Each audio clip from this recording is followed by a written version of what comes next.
O tema da minha mensagem aqui é: tudo tem um preço.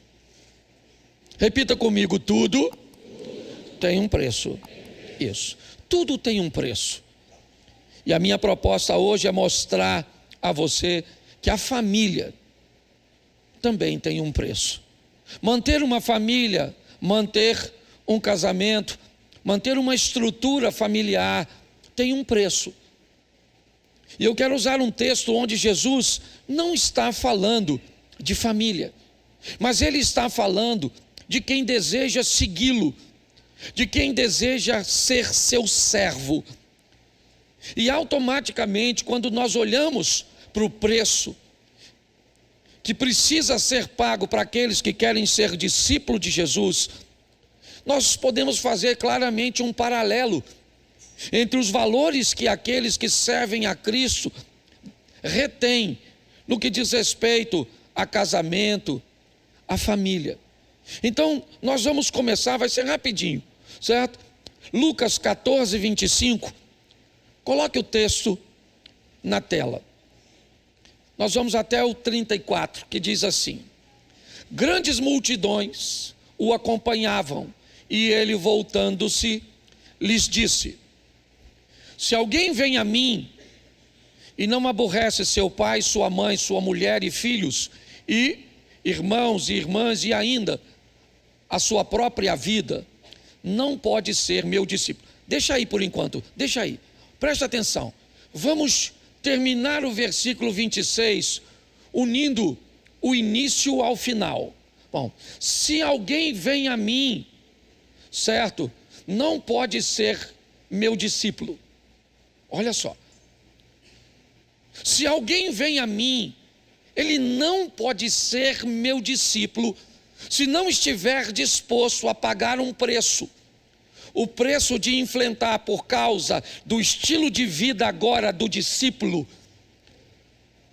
com seu pai, com sua família e consigo mesmo, os desafios dos embates, das tentações, das vontades humanas de fazer aquilo que contraria a vontade agora do mestre. Jesus vai explicar isso de uma forma bem interessante. Vamos lá, verso 27. E qualquer que não tome a sua cruz e vier após mim, não pode ser meu discípulo. Pois qual de vós, pretendendo construir uma torre, não se assenta primeiro para calcular a despesa e verificar se tem meios para concluir, para não suceder que, tendo lançado os alicerces e não a podendo acabar, todos os que a virem zombem dele, dizendo: este homem começou a construir, mas não pôde acabar. Ou qual é o rei que, indo para combater outro rei, não se assenta primeiro para calcular se com 10.000 homens poderá enfrentar o que vem contra ele com 20.000. Caso contrário, estando o outro ainda longe, envia-lhe uma embaixada, pedindo condições de paz. Assim, pois, todo aquele que dentre vós não renuncia a tudo quanto tem, não pode ser meu discípulo. O sal é certamente bom, caso, porém, se torne insípido, como restaurar-lhe o sabor? Nem presta para a terra, nem mesmo para o montouro. Lança-o fora. Quem tem ouvidos para ouvir, ouça. Olhe para mim, porque eu quero começar por aqui, onde Jesus começa a explicar o preço para servi-lo. A base que aquele que tem sã consciência deveria colocar antes de fazer alguma coisa. Aqui ele usa o exemplo da torre e diz que todos que vão construir uma torre deveriam descobrir o preço da torre antes de começar a construção. Aqui diz: aquele que vai à guerra deveria conhecer bem suas forças e material bélico e as forças e material bélico de seu inimigo. Para quê? Para que ele não pare a construção no meio do caminho e para que ele não perca a guerra. Jesus está falando da condição de entender que tudo tem seu preço e nada é de graça. Talvez a moeda com que se pague as coisas nem sempre seja o dinheiro, nem sempre seja coisas materiais. Mas às vezes você vai ter que pagar com favor, porque favor não se paga com dinheiro, favor se paga com favor. Às vezes você vai ter que pagar com tolerância, às vezes você vai ter que pagar com silêncio. Às vezes a forma de pagamento é ter que fazer alguma coisa, mesmo sem querer, porque essas também são formas de pagar. Mas é importante que você entenda que você terá que pagar ou terá sérios problemas. Então a minha pergunta é: você sabe quanto custa manter uma família? É isso que eu quero refletir com você. Quanto custa constituir uma família? A primeira coisa que vai te custar é que você vai ter que ser alguém destemido e ousado. Montar uma família custa daquele que deseja perder o medo. Ele não terá a resposta imediata para dizer: você tem certeza que vai dar certo? Não, eu não tenho certeza que vai dar certo. É lógico que eu não tenho certeza que vai dar certo. Eu não posso ter nenhuma garantia que vai dar certo. Ninguém tem essa garantia. Essa garantia talvez você não conseguiria dar nem mesmo para a sua própria individualidade. Se fosse dar certo, se dependesse só de você. Imagine se você desejar a garantia da união de duas pessoas. Quem vai casar precisa vencer o medo, a insegurança. Pessoas que não conseguem fazer isso vão se esconder por detrás de uma frase que eu até entendo e respeito, mas o Criador discorda daqueles que pensam assim, e eu vou ficar com o Criador. Quando Deus cria o homem sozinho. E logo depois ele diz que não é bom que o homem esteja. Então, quando alguém diz que opta por ficar sozinho, eu entendo isso. Tá certo?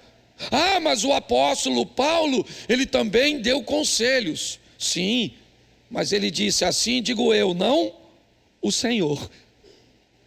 Na ótica de Deus, se casar é importantíssimo. E não mais simplesmente para crescer e multiplicar não, viu gente? Porque tem mais de 8 bilhões de pessoas no planeta. O planeta está precisando mais de gente não, tem que dar uma desafogada nesse negócio. Certo? Mas mesmo assim, se casar é importantíssimo. Só que custa perder o medo. Certo? Porque tem gente que diz: deixa eu fazer uma pesquisa aqui, por favor. Ninguém está te criticando, ninguém quer se meter na sua vida, ninguém quer te segregar, não é nada disso. Mas quem aqui é convicto: pastor, eu não estou afim de casar? Levanta a mão, por gentileza. Pode levantar a mão bem alto. Vocês estão com medo, né? Olha lá, tem gente levantando a mão. Isso aí, Deus te abençoe. Isso. Não quer, não quer. Porque tem gente que fica com medo: pastor, eu tenho medo de casar. Por quê? Porque você vai ter que vencer os exemplos negativos. Isso. Se você deseja construir uma família, pare de olhar os exemplos ruins. E olha que tem, hein? Eu estou até parando de brincar com isso, que eu acho que eu já estou desanimando as pessoas. Quando eu começo a falar o preço da luz, do gás. Esse dia o garoto falou: pastor, eu até ia, mas depois dessa palestra do senhor hoje, nem se você me der dinheiro, eu vou. Nós vamos ter que vencer isso. Custa vencer os exemplos negativos. Na maioria das pessoas casadas, se você, principalmente se não tiver Jesus governando, se você perguntar assim, se você fosse casar hoje, você casaria? A maioria das pessoas vai falar assim, com outra pessoa, porque com a mesma eu não aprendi a lição. Então custa vencer os exemplos negativos. Eu acho o maior barato. Às vezes a gente vai evangelizar alguém e alguém diz assim, pastor, posso falar a verdade para o senhor? Pai, eu estar na igreja para ser igual o fulano, eu prefiro não estar. Mas eu queria te fazer uma pergunta, quem é que deu fulano como parâmetro para você? Não foi você mesmo? Tá assim de gente boa, você viu o pessoal aqui, 35 anos casado, um cara 35 anos pegando a mesma mulher, irmão? Tem que ganhar uma carteirinha de tarado, não é verdade? Pastor, o que? A minha proposta é mostrar a você que casamento e família não é uma instituição falida, não. Esse dia eu estava falando isso e alguém falou, ô pastor, acorda, em que mundo você está? Porque no mundo que eu estou, está todo mundo tendo conflito e se divorciando. Eu falei, meu filho, então muda de mundo.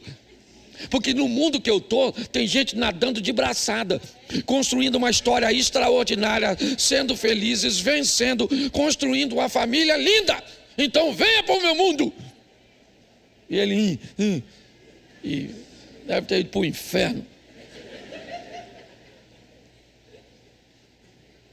Outra coisa que você precisa vencer na hora de entrar num casamento, certo? De um relacionamento, é parar com esse negócio e levar uma rota de fuga junto.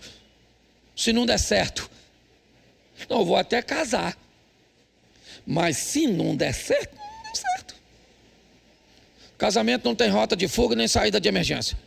A porta do casamento é para baixo, mais ou menos 1,20 m por 2 e uns quebradinhos.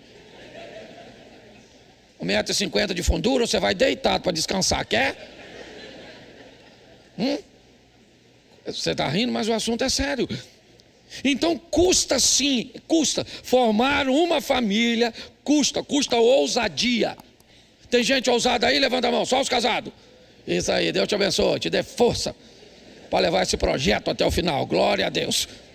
Certo? Segunda coisa que vai te custar, se você quer montar uma família, você tem que entender qual será.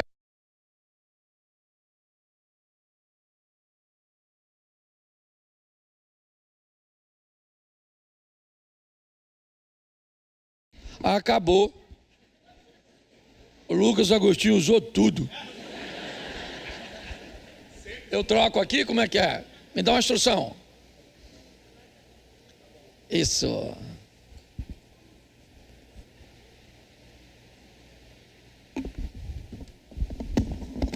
É ao vivo.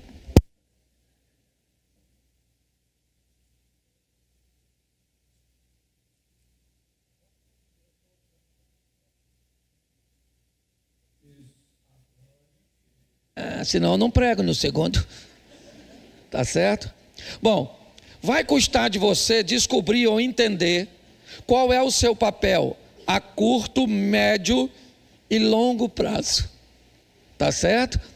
Se você é marido, não queira ser esposa. Entendeu, marido? Marido tem que ter função de marido, cargo de marido. Tem marido que pensa que é mulher. Uns caras esquisitos. Sério. Certo? Se a senhora é esposa, dona, pelo amor de Deus, a senhora tem o cargo de esposa, não queira ser marido. A senhora é forte, poderosa, mas não tem espora. Você consegue entender? Me parece que as pessoas se atrapalham muito na função. Se você quer montar uma família, descubra quando a senhora é a sogra e não o cônjuge. Sogra tem função, sim ou não? Sim ou não? Claro, quem é a sogra? O oráculo.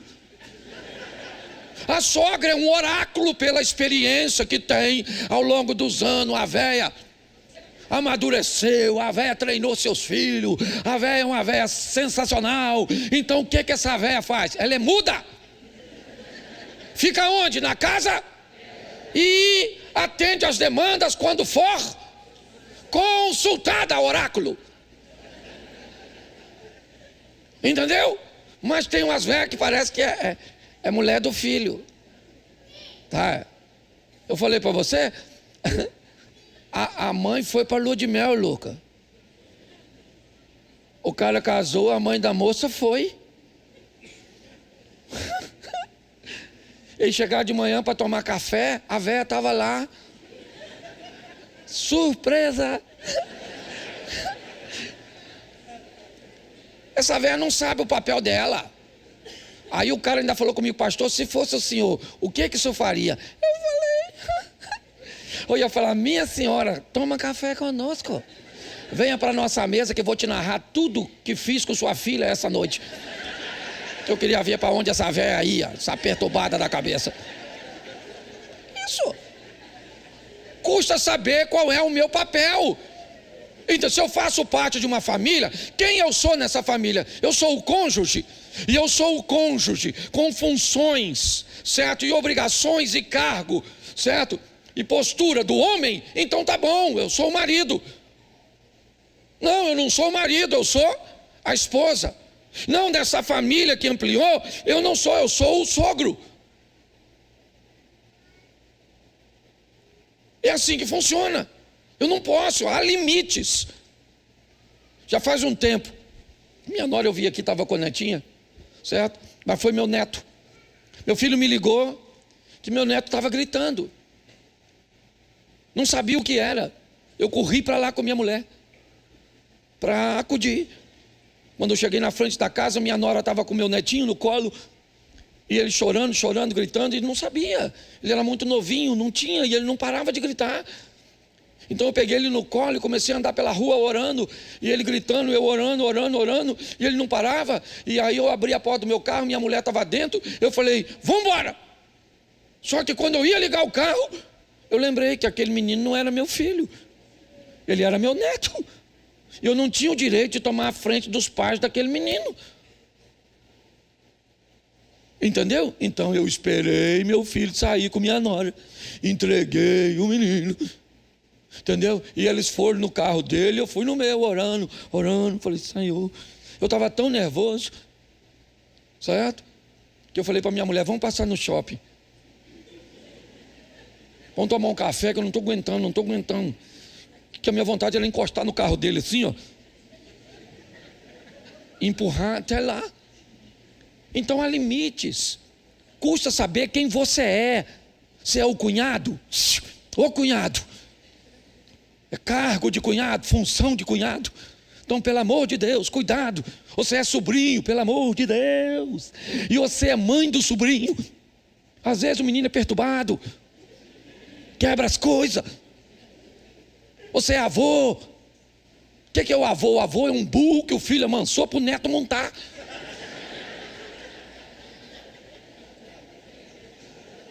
A grande verdade é essa. Eu preciso saber quem eu sou. Não, pastor, eu sou o pai. Não sou o pai, eu sou o padrasto.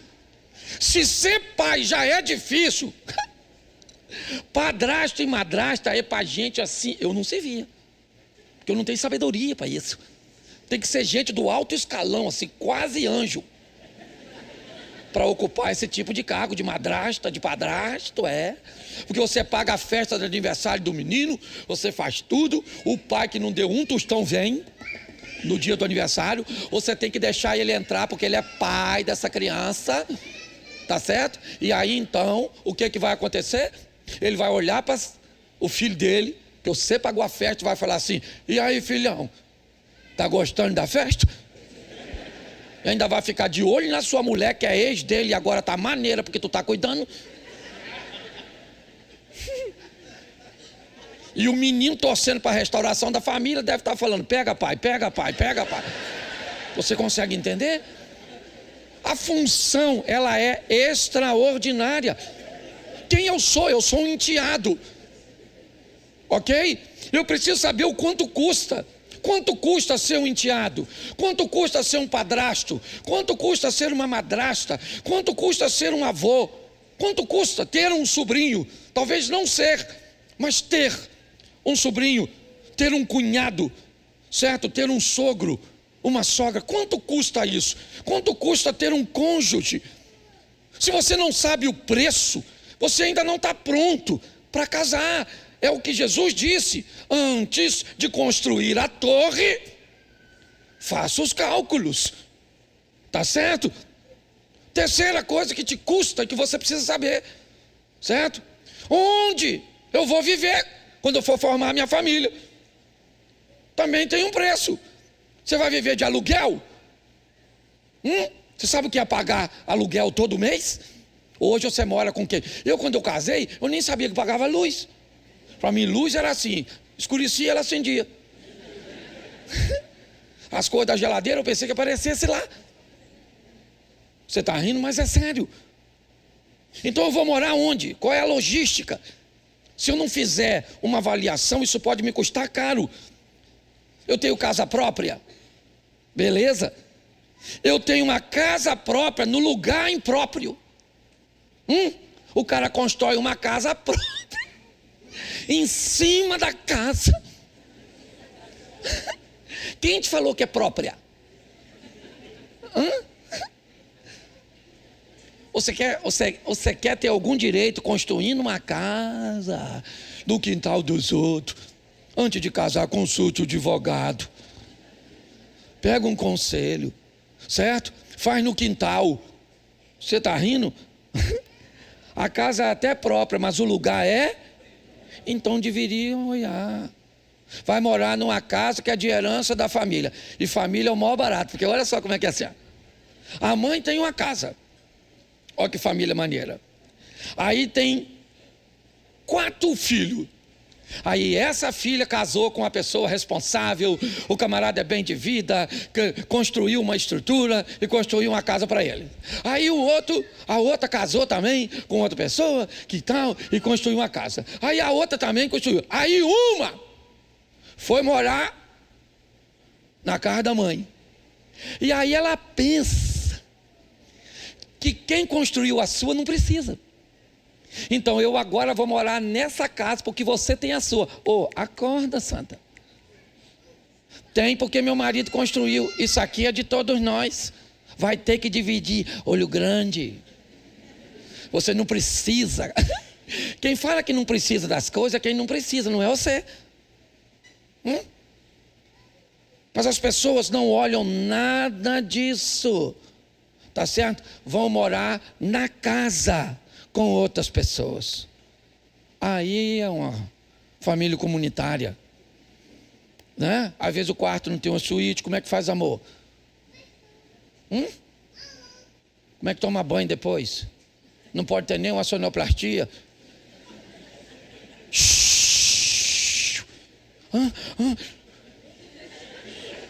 Vai acordar os outros.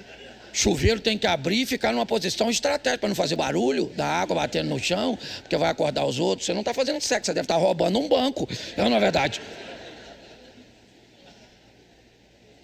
Então as pessoas têm dificuldade de entender. Olha, gente, não tem problema em começarmos assim, não. Eu não estou fazendo uma crítica, não.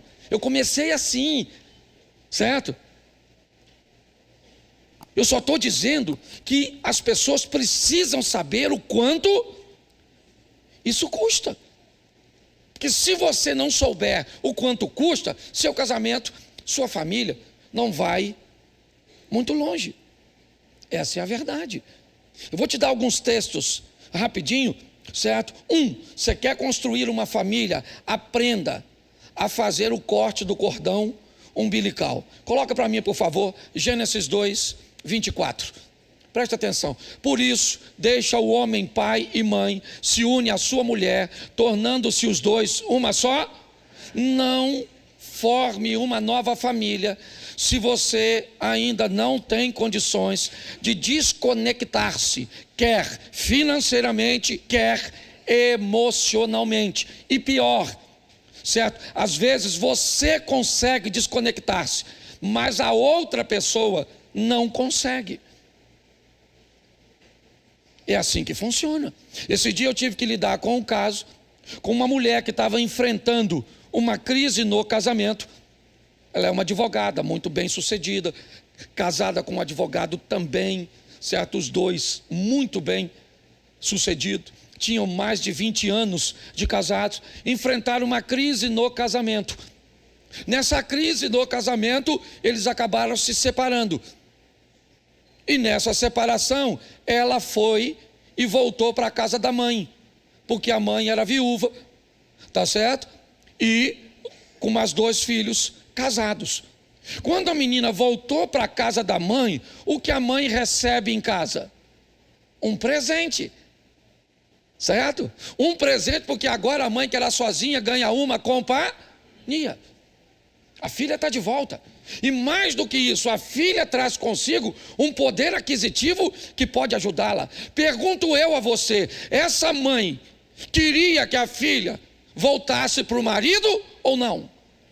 É claro que não, porque a mãe olhava os seus benefícios.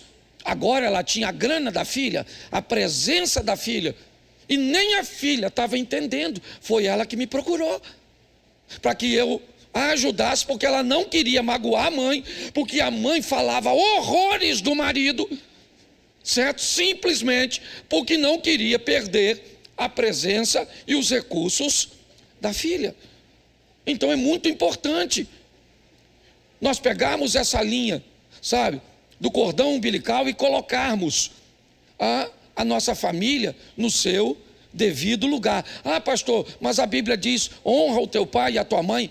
É isso aí. Quando a Bíblia diz, deixará o homem, seu pai e a sua mãe, apegar-se à sua mulher, e serão ambos uma só carne, a Bíblia não está falando de abandono. Não, não é isso não. Certo? O que a Bíblia está falando é sobre um distanciamento seguro. Ok? É de um ambiente onde o seu cônjuge possa te respeitar, possa te admirar pela postura que você foi capaz de tomar depois de casado. É assim que funciona. 5, certo? O cônjuge abaixo de Deus e acima de tudo. Repita comigo, o cônjuge abaixo de Deus e acima de tudo. Bota para mim Mateus 22, 37. Dá uma olhada nesse texto. Respondeu-lhe Jesus: amarás o Senhor teu Deus de todo o teu coração, de toda a tua alma e de todo o teu. Entendi? Este é o primeiro. Este é o grande primeiro. Verso seguinte. O segundo, semelhante a este é: amarás o teu como. Preste atenção aqui, eu já falei isso, mas eu preciso mostrar a você. Deus acima de tudo. Sim ou não? Agora o texto diz: ame o próximo como? Então a Bíblia está dizendo: ame a Deus primeiro, depois ame a quem? Ame a quem? Não, lê o texto. O texto não está falando isso. O segundo é semelhante a este: amarás o teu como. Então o texto está mandando eu amar quem depois de Deus? Eu. Ame o próximo como eu amo a mim. Todas as vezes que você amar outra pessoa mais do que você está se colocando num ambiente onde você pode viver um relacionamento abusivo. Quando as pessoas descobrem que você gosta mais dela do que de você, você vai ter problema. Seja ela seu filho, seja ela. Deixa seu filho descobrir que você gosta mais dele do que de você, e você vai ver o que ele é capaz de falar com você, de fazer com você. Mas o dia que seu filho descobrir que você se ama antes dele, porque era assim que os nossos pais nos trouxeram até aqui. Foi assim. Você nunca, pelo menos eu não lembro, na minha época de garoto, de ver uma mãe ou um pai perguntando para o filho se você me ama. Você me ama, meu filho? Fala. Fala se você ama mamãe. Fala. Ama, não ama? Quem me criou foi minha tia, e eu louvo a Deus, irmã do meu pai. Minha tia falava comigo: meu filho, eu não quero nem saber se você gosta de mim.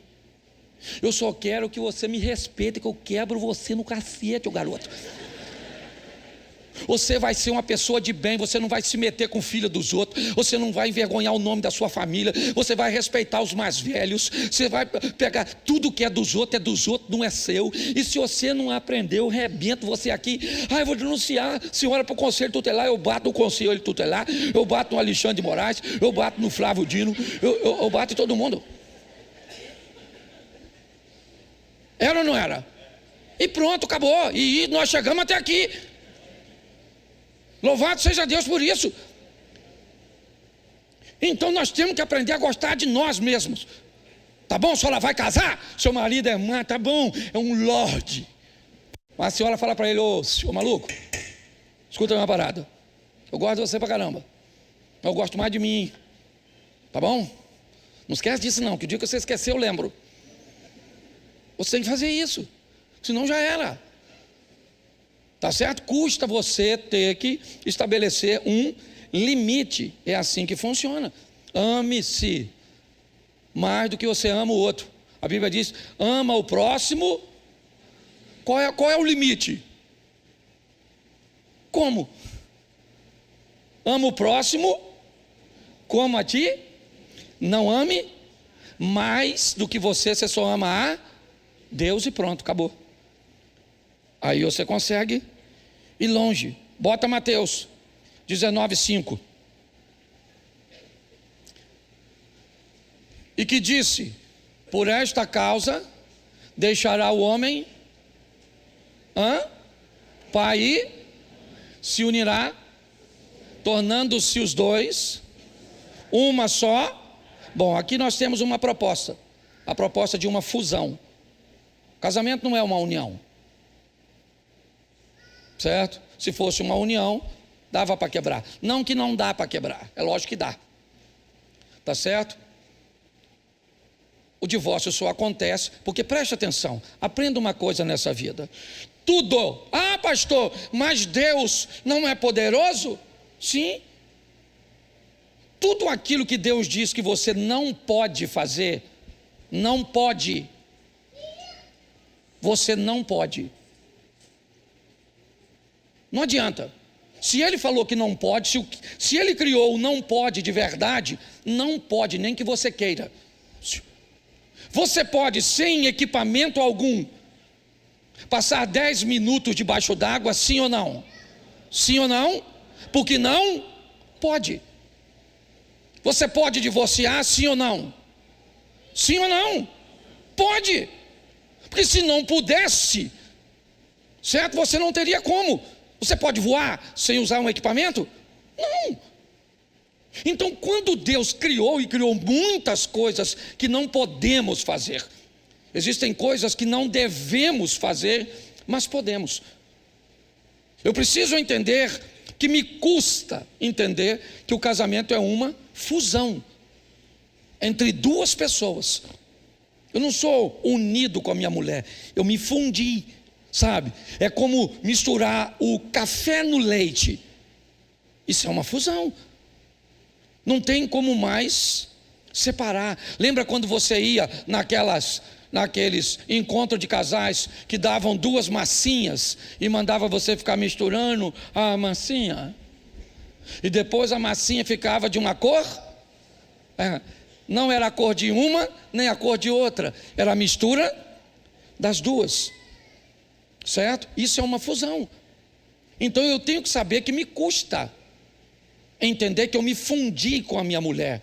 E nessa fusão, nem sempre prevalece meus horários, nem sempre prevalece meu querer, nem sempre prevalece minha razão. Por quê? Porque eu não estou mais sozinho no casamento, tem outra pessoa comigo. É assim que funciona. Pastor, mas eu não concordo com isso. Então não se case. É assim que funciona, tá certo? Mas se você for se casar, entenda que o casamento exponha você a uma fusão. Algumas coisas importantes que eu preciso falar com vocês. Não vou dar o texto aqui para acelerar. No segundo, né, eu falo um pouco mais. Bom, levanta a mão todos os homens casados. Isso, você que não casou precisa levantar não.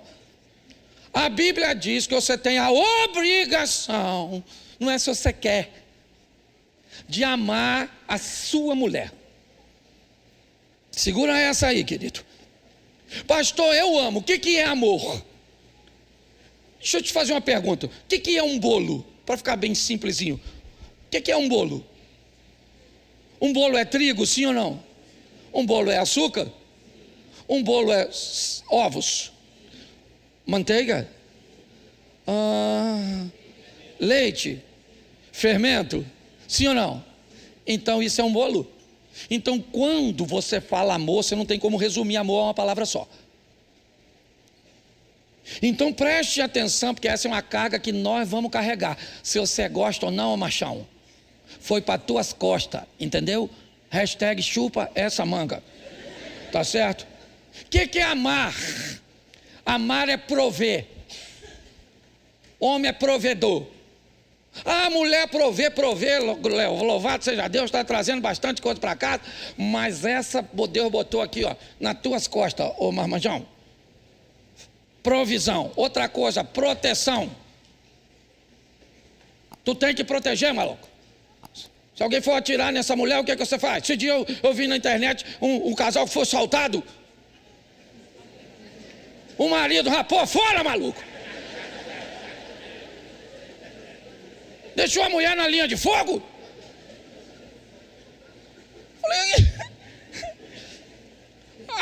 o ladrão voltou depois para socorrer a dona. Ficou com pena.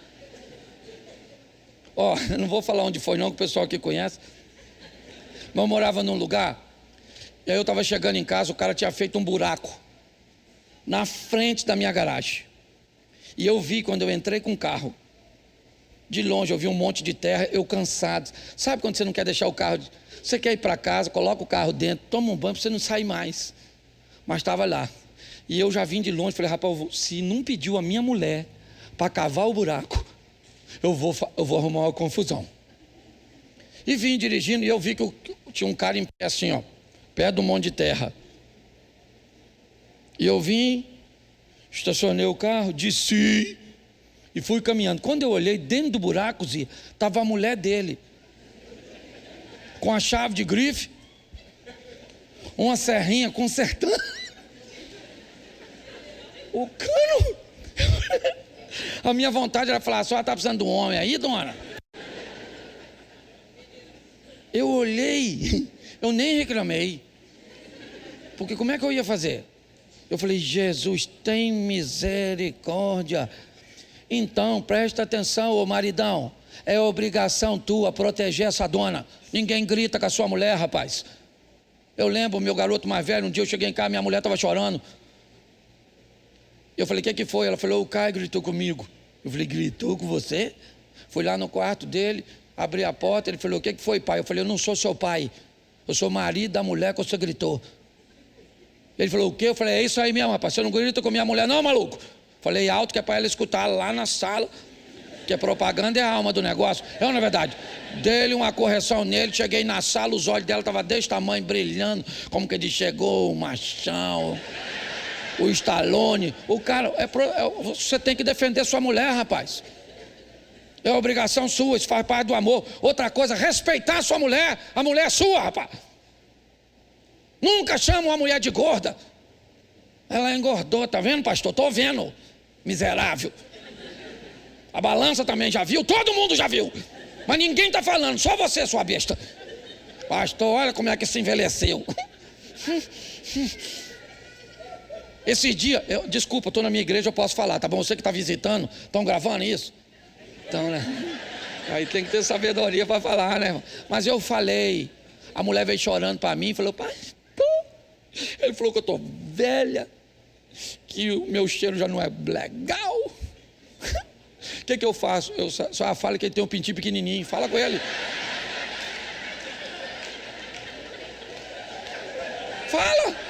Fala que eu quero ver ele se meter com a senhora. Olha para mim aqui, casamento tem que ter respeito. Não se brinca com mulher dizendo que está velha, que está gorda, que está isso, que está aquilo. Não é assim não, rapaz.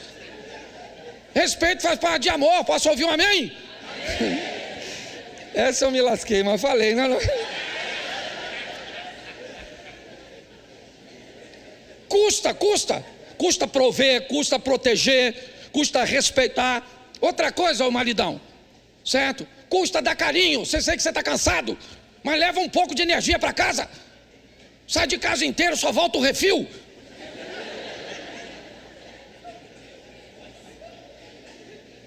A mulher fala, passa o rodo no banheiro.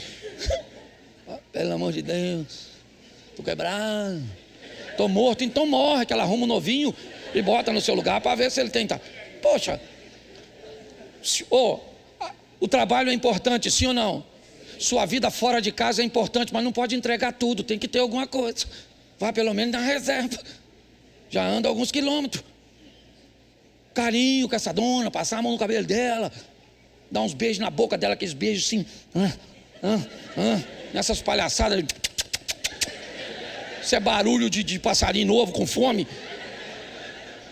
Entendeu? E prazer. Olha aqui para mim. Prazer. O tempo é curto, já vai acabar já. Prazer. Homem que ama dá prazer à sua mulher. Sim ou não, mulher? Homem que ama dá carinho. Sim ou não? Homem que é homem respeita. Sim ou não? Homem que é homem protege. Sim ou não? E homem que é homem provê. Isso aí. Mas um homem desse parece que é uma franga, né? Fazendo tudo isso. Então eu preciso te dizer o que esse homem também faz. Ele sabe dizer não. Estou dizendo que ele é um babaca, não. Ele é ruim. Ele estabelece limite. Ele provê, ele protege, ele respeita, ele dá carinho, ele dá prazer, mas ele vai implicar com a sua roupa, vai implicar com o seu horário, vai ficar de olho na senhora, porque a senhora está maneira. Louvado seja Deus. Vai falar para seus filhos, não vai, e não vai. Certo? É assim que funciona.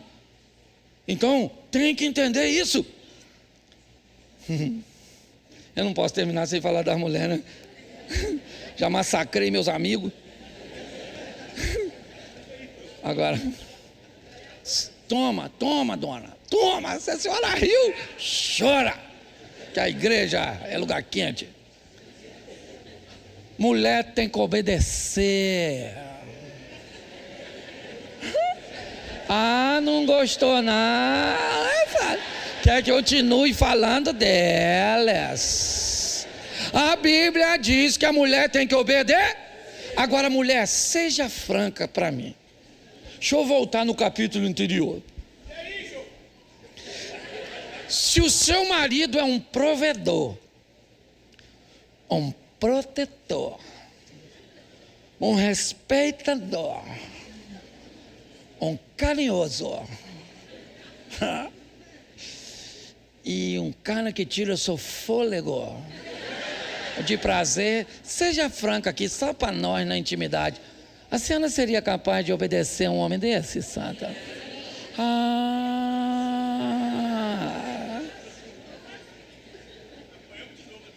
Apanhou de novo, mas vou bater nela, espera aí.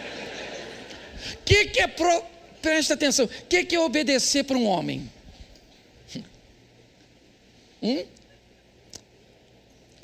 Uma das coisas que o homem entende por obediência é valorização. Valorizar o que ele está fazendo. Essa é a grande verdade. Certo? Quando uma mulher valoriza o que está sendo feito, o que ele está entregando, ele pode até não ser muito habilidoso, tá certo? Mas a senhora vai calibrando, a senhora vai ajustando esse cara. Mas tem que valorizar o que ele traz para casa, o que ele faz com economia. Certo? Seu marido tem que ver você corrigindo muitas vezes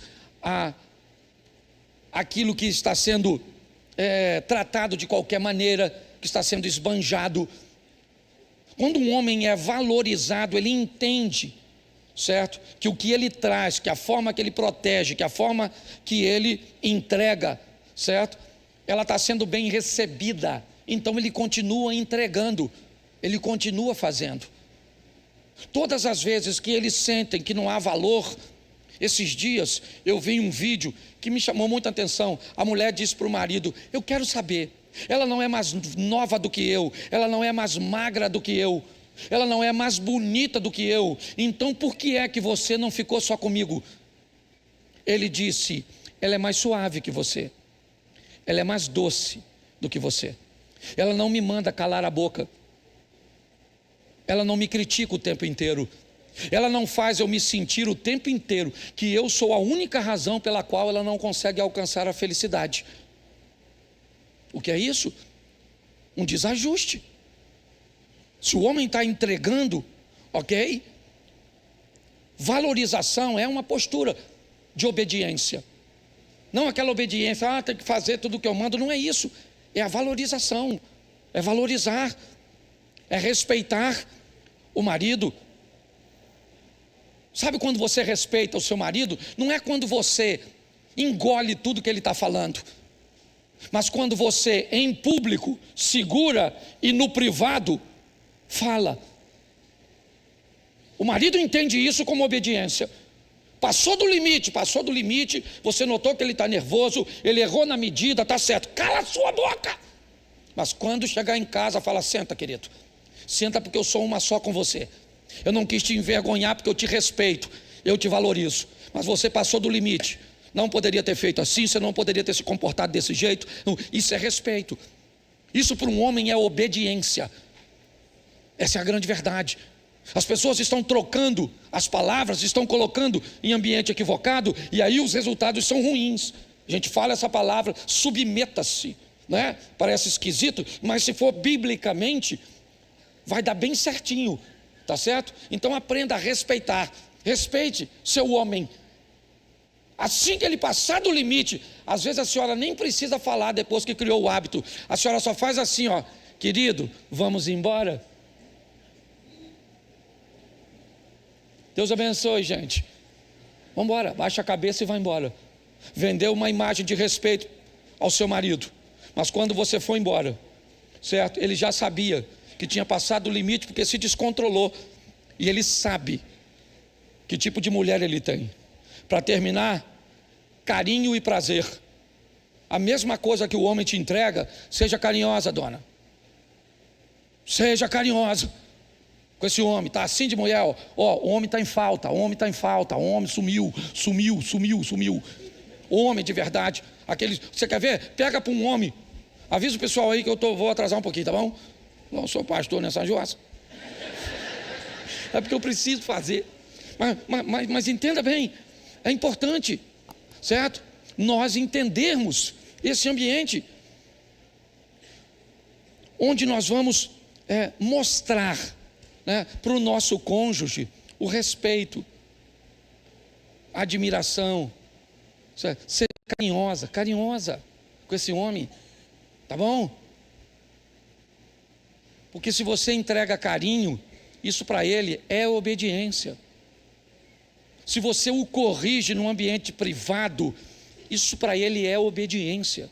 Se você o valoriza, isso para ele é obediência. Não é virar uma vaquinha de presépio, abrir mão de seus valores e de seus princípios para um homem mandar em você. Não é isso não.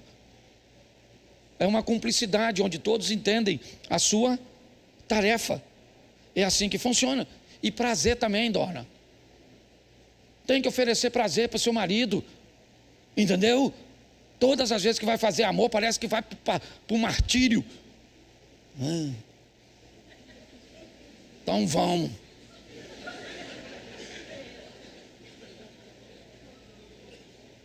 Aí quem está lá? Jezabel, oferecendo assim de graça. Jezabel tem dor de cabeça? Tem nada. Critica nada. Certo? O Ricardão. O Ricardo está lá elogiando, sente o cheiro da sua mulher. Você nem nariz tem mais. Você consegue entender?